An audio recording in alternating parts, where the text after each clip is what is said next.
Hello and welcome back to the channel and another video on the 987 Boxster. I've owned this car for a few months now and so far I've done just over 2,500 miles. In that time I've really gotten used to the car and I thought I'd just bring a little update on what I think about it really. So here's 5 things that I love about this car.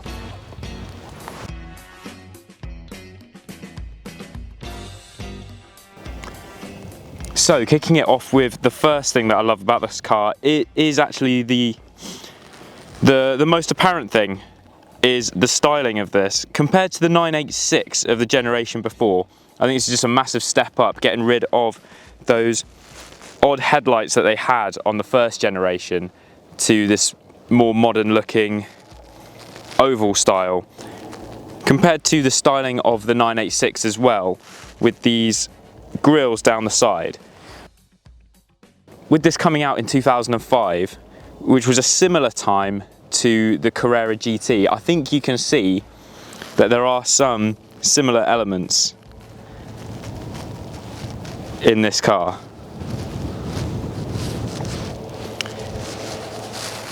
Even with it being 17 years old, I don't think it looks that out of date, and it just makes it feel a lot more special compared to some of the slightly older cars, or even some of its competitors such as the Z4 SLK, which I think look pretty dated now. I think this still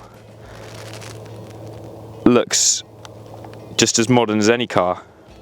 With a personalised number plate as well, I don't think many people will be able to know the age. It's something that I might consider, so do let me know in the comments on what you think about personalised number plates, because I know they're quite a divisive topic. Another thing that I love about this car is that it's got the iconic flat 6 noise, which I don't think you can get in any other car apart from a Porsche. If there is another car that uses a flat 6 that isn't a Porsche, do let me know in the comments, because I've not heard of one. But it's a noise that is famous with Porsches. To be able to get an engine like this for the price of around £10,000, I think it's great value for money, and it's something that no other sports car can really give you. I think the best way to experience the sound of a Boxster, even though it is just 1 degree outside, is to get the roof off.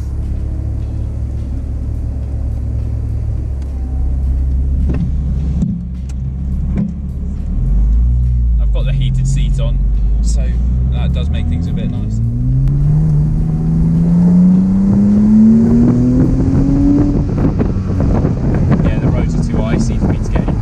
I'll insert a clip here because the roads are too icy for me to get any power down.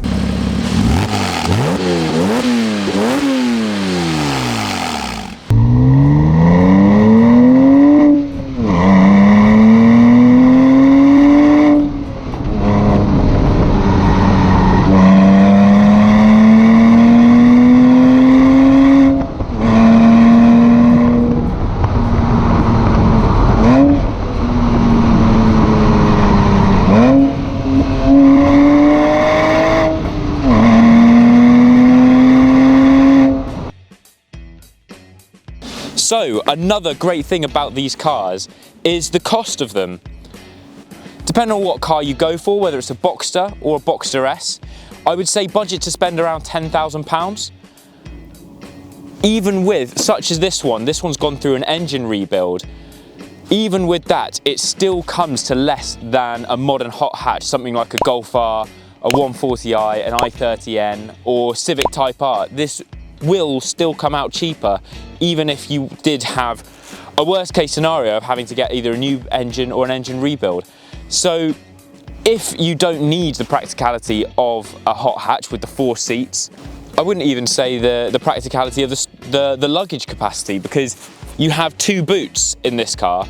So it's really just the back seats, and if you can do without the back seats, then I would definitely get a Porsche over a Golf or a 1 Series. That does also lead me on to another, I'll say an honourable mention of something I love about this car is the practicality. The front boot and the rear boot you have plenty of space, and I've never had an issue with not being able to carry things.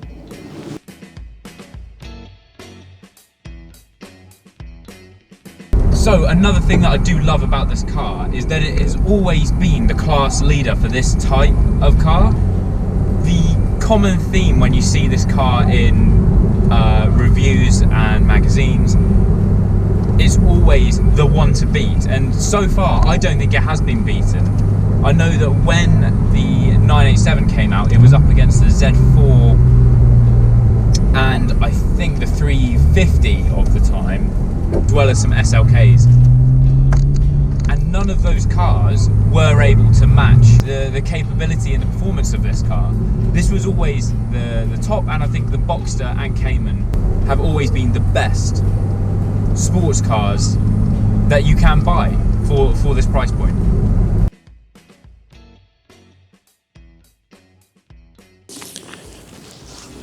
And the last thing that I'm going to mention in this video of things that I love about this Boxster S isn't actually the Boxster S. It's the brand. Being able to buy into the Porsche brand and community. I've met plenty of people out there at the meets through Porsche Club GB, even going to one this weekend over at Bicester Heritage, and the comments that you guys are leaving on the videos, it makes a sense of such a huge community about these cars, and it's something that I really love that I've bought into. So hopefully I will keep on making videos. If you have enjoyed this one, do remember to like and subscribe, and there'll be plenty more videos to come.